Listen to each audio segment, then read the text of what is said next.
This is another reading from the Cookie Bible, but this time I'll be reading from the Headnotes. The first chapter is Rolled by Hand, and the first cookie that Headnote I'm reading is one of my special ones. Well, they're all special, but this is extra special because it's called Freedom Treasure Cookies. Have you ever wondered what wonderful things you could do with all the leftover additions to cookies aside from munching on them as snacks?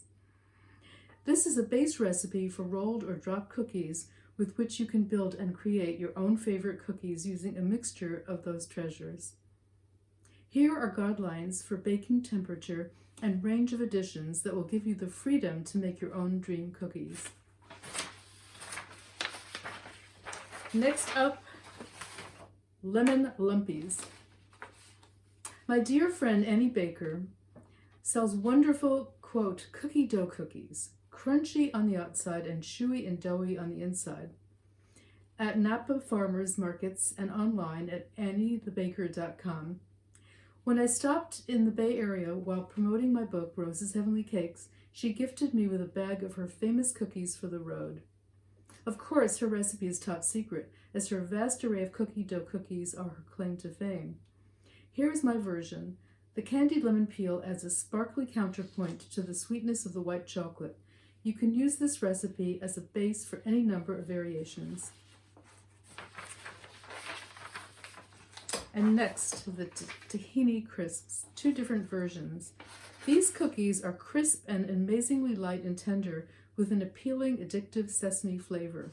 And my favorite really is what I call the tuxedo variation, which is black tuxedo tahini cookies. These cookies resemble chocolate nonpareils, or as some people pronounce it, nonpareils. The flavor is the same with either type of tahini, but I love the black variety for its dramatic appearance and contrast with the sesame seeds. The only difference is that when it is made with black tahini, the dough does not spread, so be sure to flatten the dough balls to 1.5 inches after setting them on the cookie sheet. And here's a real winner.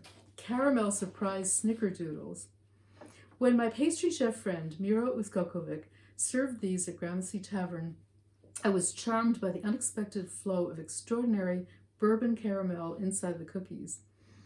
But I found recreating them at home very challenging.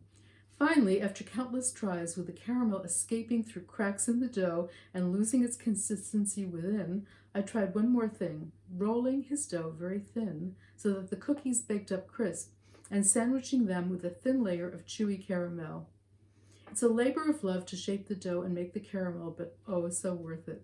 And wait until you see the gorgeous pictures of all these cookies.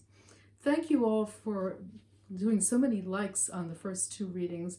And for those of you who say they can't wait to get the book, well, it is now on pre-order on Amazon. Next up, next chapter.